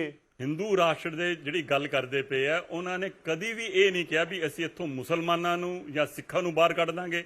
ਔਰ ਦੂਸਰੇ ਪਾਸੇ ਜਿਸਲੇ ਖਾਲਿਸਤਾਨ ਦੀ ਗੱਲ ਕਰਦੇ ਆ, ਉਸਲੇ ਸਭ ਤੋਂ ਜ਼ਿਆਦਾ ਟਾਰਗੇਟਸ ਗਵਰਨਮੈਂਟ ਨਾਲ ਨਹੀਂ ਕਰਦੇ, ਸਭ ਤੋਂ ਜ਼ਿਆਦਾ ਟਾਰਗੇਟ ਹਿੰਦੂਆਂ ਨੂੰ ਕਰਦੇ ਆ। ਇਹ ਤੁਸੀਂ ਜਿਹਦੀ ਜਾਗਦੀ ਮਿਸਾਲ ਪੰਜਾਬ ਦੀ 1990 ਤੋਂ 80 ਤੋਂ ਲੈ ਕੇ 1990 ਤੱਕ ਕਿਸ ਤਰੀਕੇ ਨਾਲ ਜਿਸਲੇ ਖਾਲਿਸਤਾਨ ਦੀ ਮੂਵਮੈਂਟ ਚੱਲੀ ਜੀ, ਔਰ ਕਿਸ ਤਰੀਕੇ ਦੇ ਨਾਲ ਇਹਨਾਂ ਨੇ ਹਿੰਦੂਆਂ ਨੂੰ ਬੱਸਾਂ ਚੋਂ ਕੱਢ ਕੇ, ਘਰਾਂ ਚੋਂ ਕੱਢ ਕੇ ਕਿੱਦਾਂ ਮਾਰਿਆ, ਔਰ ਉਹਦੀ ਅੱਜ ਤੱਕ ਐਸਜੀਪੀਸੀ ਨੇ ਨਿਖੇਧੀ ਨਹੀਂ ਕੀਤੀ।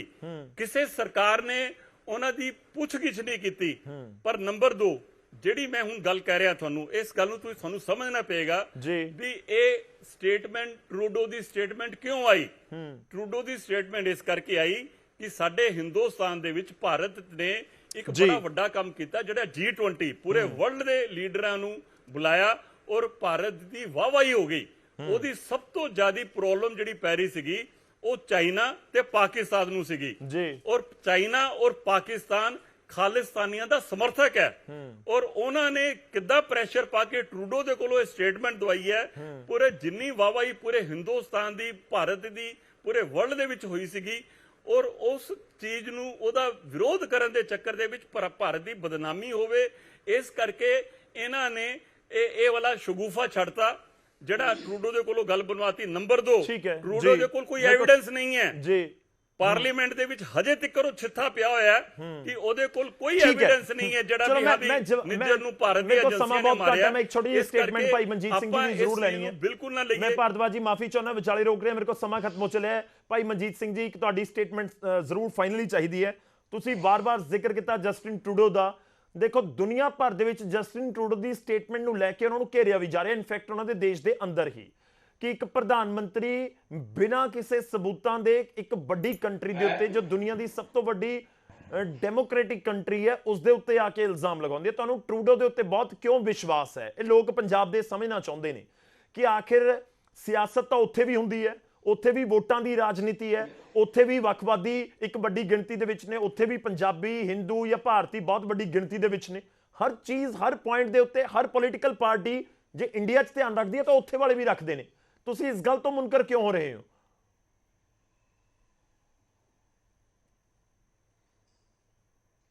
ਗੌਰਵ ਜੀ, ਅਸਲ ਦੇ ਵਿੱਚ ਤੁਸੀਂ ਗੱਲ ਨੂੰ ਹੋਰ ਪਾਸੇ ਨੂੰ ਲਿਜਾ ਰਹੇ ਹੋ। ਗੱਲ ਹਿਊਮਨ ਰਾਈਟਸ ਦੀ ਆ। ਕੱਲ ਕਿਤੇ ਵੀ ਕਿਸੇ ਕਮਿਊਨਿਟੀ ਦੇ ਉੱਤੇ ਕੋਈ ਟਾਰਗੇਟ ਹੁੰਦਾ ਹੈ, ਜ਼ੁਲਮ ਹੁੰਦਾ ਹੈ, ਤੇ ਗੱਲ ਹਿਊਮਨ ਰਾਈਟਸ ਦੀ ਆ। ਤੁਸੀਂ ਗੱਲ ਮੈਂ ਤਾਂ ਤੁਹਾਨੂੰ ਕਈ ਵਾਰ ਕਹਿਤੀ ਵੀ ਜੇ ਹਿੰਦੁਸਤਾਨ ਦਾ ਪ੍ਰਾਈਮ ਮਿਨਿਸਟਰ ਪਾਰਲੀਮੈਂਟ 'ਚ ਕੋਈ ਚੀਜ਼ ਬੋਲਦਾ ਹੈ, ਸਾਡੇ ਵਾਸਤੇ ਉਹ ਸਹੀ ਆ, ਕਿਉਂਕਿ ਸਾਡਾ ਪ੍ਰਾਈਮ ਮਿਨਿਸਟਰ ਅਸੀਂ ਹਿੰਦੁਸਤਾਨ ਦੇ ਵਾਸੀ ਆ। ਹਿੰਦੁਸਤਾਨ ਦੀਆਂ ਕੁਰਬਾਨੀਆਂ ਕੀਤੀਆਂ, ਜੇਲ੍ਹਾਂ ਕੱਟੀਆਂ ਨੇ ਔਰ ਫਾਂਸੀ ਦੀਆਂ ਫੰਦਿਆਂ ਨੂੰ ਚੁੰਮਿਆ। ਤੇ ਜੇ ਕੋਈ ਪਾਰਲੀਮੈਂਟ ਦੇ ਵਿੱਚ ਉਧਰ ਬਿਆਨ ਦਿੰਦਾ ਤੇ ਤੁਸੀਂ ਬਹਿ ਕੇ ਉਹਨਾਂ ਨਾਲ ਉਹ ਗੱਲਬਾਤ ਕਰੋ ਵੀ ਅਸੀਂ ਨਹੀਂ ਕੀਤਾ, ਤੁਸੀਂ ਡਿਨਾਈ ਕਰ ਦਿਓ ਉਹਨੂੰ ਇਹ ਗੱਲ ਤੋਂ, ਠੀਕ ਹੈ, ਨਹੀਂ ਅਸੀਂ ਕੀਤਾ, ਤੁਸੀਂ ਸਾਨੂੰ ਸਬੂਤ ਦਿਓ। ਇਹ ਗੱਲ ਹਿਊਮਨ ਰਾਈਟਸ ਦੀ ਆ, ਤੁਸੀਂ ਗੱਲ ਹੋਰ ਪਾਸੇ ਲਈ ਜਾਂਦੇ ਹੋ। ਠੀਕ ਹੈ, ਚਲੋ ਤੁਹਾਡਾ ਪੁਆਇੰਟ ਆ ਗਿਆ ਸਰ, ਮੈਂ ਸਮਝ ਰਿਹਾ। ਤੁਸੀਂ ਦੇਖੋ, ਮੈਂ ਬਿਲਕੁਲ ਸਟਾਰਟਿੰਗ ਦੇ ਵਿੱਚ ਉੱਥੋਂ ਹੀ ਸ਼ੁਰੂਆਤ ਕੀਤੀ ਹੈ ਕਿ ਜੇਕਰ ਕਿਸੇ ਦੇ ਉੱਤੇ ਜਿੰਨੇ ਮਰਜ਼ੀ ਇਲਜ਼ਾਮ ਨੇ, ਜੇਕਰ ਉਸਦਾ ਕਤਲ ਕਰ ਦਿੱਤਾ ਜਾਂਦਾ, ਉਸਦੀ ਜਾਂਚ ਹੋਣੀ ਚਾਹੀਦੀ ਹੈ। ਕਿਸੇ ਨੂੰ ਕਾਨੂੰਨ ਆਪਣੇ ਹੱਥ ਦੇ ਵਿੱਚ, ਚਾਹੇ ਇੰਡੀਆ ਚਾਹੇ ਕੈਨੇਡਾ, ਨਹੀਂ ਹੈਗਾ ਅਧਿਕਾਰ। ਕਿ ਇਸ ਸਮੇਂ ਸਾਡੇ ਨਾਲ ਫੋਨ ਲਾਈਨ ਦੇ ਉੱਤੇ, ਮੇਰੇ ਕੋਲ ਸਮਾਂ ਬਹੁਤ ਪੂਰਾ ਪਰ ਫਿਰ ਵੀ ਜਨਰਲ ਸਕੱਤਰ ਐਸਜੀਪੀਸੀ ਦੇ ਗੁਰਚਰਨ ਸਿੰਘ ਗਰੇਵਾਲ ਜੀ ਜੁੜ ਰਹੇ ਨੇ। ਗਰੇਵਾਲ ਸਾਹਿਬ, ਪੰਜਾਬ ਦੇ ਲੋਕ ਜਾਣਨਾ ਚਾਹੁੰਦੇ ਨੇ ਕਿ ਹੁਣ ਤੱਕ ਕੋਈ ਵੀ ਸਬੂਤ ਟਰੂਡੋ ਨਹੀਂ ਦੇ ਪਾਏ, ਤਾਂ ਫਿਰ ਆਖਿਰ ਕਿਉਂ ਇਸ ਤਰੀਕੇ ਦਾ ਮਤਾ ਐਸਜੀਪੀਸੀ ਦੇ ਵੱਲੋਂ ਪਾਰਿਤ ਕੀਤਾ ਗਿਆ, ਪਾਸ ਕੀਤਾ ਗਿਆ? ਇਹ ਬੇਭਰੋਸਗੀ ਕਿਉਂ ਦਿਖਾਈ ਗਈ? ਦੇਖੋ ਜੀ ਗੌਰਵ ਜੀ, ਬਹੁਤ ਜ਼ਿਆਦਾ ਫਿਕਰਮੰਦੀ ਦੀ ਗੱਲ ਹੈ ਜੀ। ਇਹ ਦੇਸ਼ ਦੀ ਇੱਜ਼ਤ ਦਾ ਸਵਾਲ ਹੈ। ਸ਼ਾਇਦ ਜਿਹੜੇ ਪੈਨਲਿਸਟ ਬੈਠੇ ਆ, ਅਰੋੜਾ ਸਾਹਿਬ ਤੇ ਆਪਣੇ ਦੂਸਰੇ ਸਾਡੇ ਭਾਈ ਸਾਹਿਬ ਜੀ, ਇਹ ਸ਼ਾਇਦ ਇਹ ਭਾਰਤਵਾਦੀ ਇਸ ਗੱਲ ਨੂੰ ਨਹੀਂ ਸਮਝ, ਕਿਉਂਕਿ ਅਸੀਂ ਜਿਹੜੀ ਗੱਲ ਕਰ ਰਹੇ ਹਾਂ ਕਿ ਏਜੰਡਾ ਤਿਆਰ ਕੀਤਾ ਜਾ ਰਿਹਾ। ਤੁਸੀਂ ਇੱਕ ਛੋਟੀ ਜਿਹੀ ਗੱਲ ਸੁਣੋ ਕਿ ਜਦੋਂ ਮੋਦੀ ਸਾਹਿਬ ਆਸਟ੍ਰੇਲੀਆ ਜਾਂਦੇ ਆ ਤੇ ਆਸਟ੍ਰੇਲੀਆ ਜਾਣ ਤੋਂ ਪਹਿਲਾਂ ਉੱਥੇ ਦੇ ਹਿੰਦੂ ਮੰਦਿਰ ਦੇ ਬਾਹਰ ਨਾਅਰਾ ਲਿਖਿਆ ਜਾਂਦਾ ਖਾਲਿਸਤਾਨ ਜ਼ਿੰਦਾਬਾਦ ਦਾ। ਮੈਨੂੰ ਦੱਸੋ ਕਿ ਕਿਹੜਾ ਸਿੱਖ ਪਹਿਲੀ ਗੱਲ ਤਾਂ ਸਿੱਖ ਹੀ ਨਹੀਂ, ਜੇ ਕਿਸੇ ਧਰਮ ਦੇ ਮੰਦਿਰ ਤੇ ਜਾਂ ਮਸਜਿਦ ਤੇ ਜਾਂ ਗਿਰਜੇ ਦੇ ਵਾਰ ਕਰਦਾ ਜਾਂ ਕਿਸੇ ਧਰਮ ਦੇ ਔਲੀਏ ਪੀਰ ਪੈਗੰਬਰ ਤੇ ਵਾਰ ਕਰਦਾ ਜੀ, ਉੱਥੇ ਨਾਅਰਾ ਲਿਖਿਆ ਗਿਆ। ਪਰ ਜਦੋਂ ਆਸਟ੍ਰੇਲੀਆ ਦੀ ਸਰਕਾਰ ਨੇ ਪੜਚੋਲ ਕਰਵਾਈ ਤਾਂ ਉਦੋਂ ਇਹ ਪਤਾ ਲੱਗਾ ਕਿ ਮੰਦਿਰ ਦੇ ਲੋਕ ਹੀ ਇਸ ਨਾਅਰਾ ਲਿਖਾਉਣ ਵਿੱਚ ਸ਼ਾਮਲ ਸੀ, ਕਿਉਂਕਿ 6:30 ਵਜੇ ਜਿਹੜੇ ਸੀਸੀਟੀਵੀ ਬੰਦ ਕਰ ਦਿੱਤੇ ਗਏ ਜੀ। ਜਿਹੜੀ ਗੱਲ ਅਸੀਂ ਕਹਿ ਰਹੇ ਹਾਂ ਕਿ ਇੱਕ ਏਜੰਡਾ ਚਲਾਇਆ ਜਾ ਰਿਹਾ ਸਿੱਖਾਂ ਦੇ ਖਿਲਾਫ। ਬਿਲਕੁਲ ਭਾਈ ਮਜੀਦ ਸਿੰਘ ਜੀ ਜੋ ਕਹਿ ਰਹੇ ਸੀ, ਇਸ ਨੂੰ ਸਮਝਣ ਦੀ ਕੋਸ਼ਿਸ਼ ਕਰੋ ਕਿ ਅੱਗੇ ਬਾਲਾਸਰ ਸਟ੍ਰਾਈਕ ਕਰਤਾ ਤੇ ਉੱਥੇ ਤੁਸੀਂ ਬੰਦੇ ਅੰਦਰ ਪਾਕਿਸਤਾਨ ਦੇ ਮਾਰਤੇ, ਤੁਸੀਂ ਚੋਣ ਜਿੱਤ ਲਈ। ਤੁਸੀਂ ਸਿੱਖਾਂ ਨਾਲ ਕਿਉਂ ਪੰਗਾ ਲੈਂਦੇ ਹੋ? ਸਿੱਖ ਤਾਂ ਤੁਹਾਡੇ ਨੇ। ਸਿੱਖਾਂ ਨੇ ਉਦੋਂ ਫੈਸਲਾ ਕੀਤਾ, ਭਾਵੇਂ ਫੈਸਲਾ ਗਲਤ, ਅਸੀਂ ਮੰਨਦੇ ਹਾਂ ਕਿ ਗਲਤ ਹੋ ਗਿਆ 47 ਵੇਲੇ, ਪਰ ਸਾਡੇ ਲੀਡਰਾਂ ਨੇ ਕਿਹਾ ਕਿ ਅਸੀਂ ਇਹਨਾਂ ਭਰਾਵਾਂ ਨਾਲ ਬੈਠ ਕੇ ਕਰਾਂਗੇ, ਅਸੀਂ ਵੱਖ ਵੀ ਲੈ ਸਕਦੇ ਸੀ। ਪਰ ਤੁਸੀਂ ਇਸ ਦੇਸ਼ ਦੇ ਲੀਡਰਾਂ ਨੇ ਵਿਸ਼ਵਾਸਘਾਤ ਕੀਤਾ ਤੇ ਅੱਜ ਤੱਕ ਅਸੀਂ ਇਸ ਦੇਸ਼ ਦੇ ਵਿੱਚ ਪਤਾ ਨਹੀਂ ਕਿਵੇਂ ਨੰਬਰ ਦੇ ਨਾਗਰਿਕ ਹਾਂ, ਪਰ ਫਿਰ ਵੀ ਅਸੀਂ ਕਹਿੰਦੇ ਹਾਂ ਕਿ ਜਿਹੜਾ ਉੱਥੇ ਜਸਟਿਸ ਟਰੂਡੋ ਨੇ ਜਿਹੜਾ ਕਹੀ ਆ ਗੱਲ, ਆਪਣੇ ਆਪ 'ਚ ਆਧਾਰ ਰੱਖਦੀ ਹੈ। ਮੈਂ ਫਿਰ ਕਹਿਣਾ ਜਸਟਿਸ ਟਰੂਡੋ ਨੂੰ ਸਵਾਲ ਮੈਂ ਵੀ ਕਰਦਾ, ਤੁਸੀਂ ਵੀ ਕਰੋ। ਦੁਨੀਆ ਦੇ ਪਲੇਟਫਾਰਮ ਤੇ ਜਾ ਕੇ UN ਜਾ ਕੇ ਕਹੋ ਕਿ ਸਾਡੇ ਦੇਸ਼ ਨੂੰ ਬਦਨਾਮ ਕੀਤਾ। ਮੈਂ ਇਹ ਗੱਲ ਕਹਿਣੀ ਚਾਹੁੰਦਾ ਕਿ ਇਹ ਦੇਸ਼ ਦੇ ਵਿੱਚ ਮੈਂ ਵੀ ਉਹ ਦੇਸ਼ ਦਾ ਨਾਗਰਿਕ ਹਾਂ, ਮੈਂ ਵੀ ਵੋਟਰ ਹਾਂ ਇੱਥੋਂ ਦਾ, ਮੇਰਾ ਪਾਸਪੋਰਟ ਇੱਥੋਂ ਦਾ। ਉਸ ਦੇਸ਼ ਦੇ ਬਾਰੇ ਦੇ ਵਿੱਚ ਕੁੱਲ ਦੁਨੀਆ ਦੇ ਮੀਡੀਆ ਨੇ ਇਹ ਗੱਲ ਕਹੀ ਕਿ ਇੱਕ ਸਿੱਖ ਦਾ ਕਤਲ ਕਰ ਦਿੱਤਾ ਗਿਆ, ਜਿਹਦੇ 'ਚ ਸਾਨੂੰ ਸ਼ੱਕ ਹੈ ਕਿ ਏਜੰਸੀਆਂ ਹਿੰਦੁਸਤਾਨ ਦੀ ਏਜੰਸੀ ਸ਼ਾਮਲ ਹੈ। ਉਹਦੇ ਨਾਲ ਬਦਨਾਮੀ ਹੋਈ ਸਿੱਖਾਂ ਦੀ। ਜਿਹੜੇ ਵੱਡੇ ਦੇਸ਼ ਹੈ ਅੱਜ ਉਹ ਇਸ ਗੱਲ ਦਾ ਜਵਾਬ ਮੰਗਦੇ ਆ। ਇਹ ਗੱਲ ਆਉਣ ਵਾਲੇ, ਦੇਖੋ ਬਿੱਲੀ ਜੇ ਕਬੂਤਰ ਕਵੇ ਮੈਂ ਅੱਖਾਂ ਮੀਚ ਲੀਆਂ ਤੇ ਬਿੱਲੀ ਚਲੀ ਜਾਊਗੀ, ਨਹੀਂ ਜਾਏਗੀ। ਇਹ ਜਿਹੜਾ ਕੁਝ ਵਾਪਰ ਰਿਹਾ ਅਸੀਂ ਦੇਸ਼ ਦੇ ਭਲੇ ਲਈ ਕਰ ਰਹੇ ਹਾਂ ਕਿ ਇਸ ਏਜੰਡੇ ਦੇ ਕੰਮ ਨਾ ਕਰੋ, ਇਹ ਦੇਸ਼ ਦੇ ਲਈ ਖਤਰਾ ਬਣੇਗਾ। तो ਸ਼੍ਰੋਮਣੀ ਗੁਰਦੁਆਰਾ ਪ੍ਰਬੰਧਕ ਕਮੇਟੀ ਨੇ ਫਿਕਰਮੰਦੀ ਜ਼ਾਹਰ ਕੀਤੀ ਆ। ਸ਼੍ਰੋਮਣੀ ਗੁਰਦੁਆਰਾ ਪ੍ਰਬੰਧਕ ਕਮੇਟੀ ਨੇ ਕਦੋਂ ਤੁਹਾਨੂੰ ਕਿਹਾ ਕਿ ਅਸੀਂ ਖਾਲਿਸਤਾਨ ਦੀ ਗੱਲ ਕਰਦੇ ਆ? ਕਦੋਂ ਕਿਹਾ ਕਿ ਅਸੀਂ ਹਿੰਦੂ ਮਾਰਨ ਦੇ ਹੱਕ 'ਚ? ਇੱਥੇ ਗੱਲ ਕਰ ਰਹੇ ਸੀ ਸਾਡੇ ਪੈਨਲਿਸਟ ਕਿ ਤੁਸੀਂ ਹਿੰਦੂਆਂ ਦੇ ਖਿਲਾਫ। ਕਿਹੜੇ ਸਿੱਖ ਦੇ ਸਿਧਾਂਤ ਨੇ ਕਿੱਥੇ ਕਿਹਾ ਕਿ ਹਿੰਦੂ ਮਾਰਨਾ ਜਾਇਜ਼ ਹੈ? ਗੁਰੂ 9ਵੇਂ ਪਾਤਸ਼ਾਹ ਨੇ ਤਾਂ ਸਾਰਾ ਆਪਣਾ ਸੀਸ ਦੇਤਾ ਇਸ ਹਿੰਦੂ ਧਰਮ ਦੇ ਲਈ, ਭਾਵੇਂ ਕਿ ਉਹਨਾਂ ਨੇ ਇੱਕ ਜ਼ਬਰ ਤੇ ਜ਼ੁਲਮ ਦੇ ਖਿਲਾਫ ਇਹ ਗੱਲ ਕੀਤੀ। ਇਹ ਗੱਲਾਂ ਕਹਿਣ ਤੋਂ ਪਹਿਲਾਂ ਸਾਨੂੰ ਸਮਝਣਾ ਪਏਗਾ। ਨਹੀਂ, ਬਿਲਕੁਲ ਗਰੇਵਾਲ ਸਾਹਿਬ, ਠੀਕ ਹੈ। ਮੈਨੂੰ ਉਮੀਦ ਹੈ ਕਿ ਤੁਸੀਂ ਆਪਣਾ ਪੱਖ ਜਿਹੜਾ ਰੱਖਿਆ ਉਹ ਲੋਕਾਂ ਤੱਕ ਵੀ ਪਹੁੰਚਿਆ ਹੋਏਗਾ।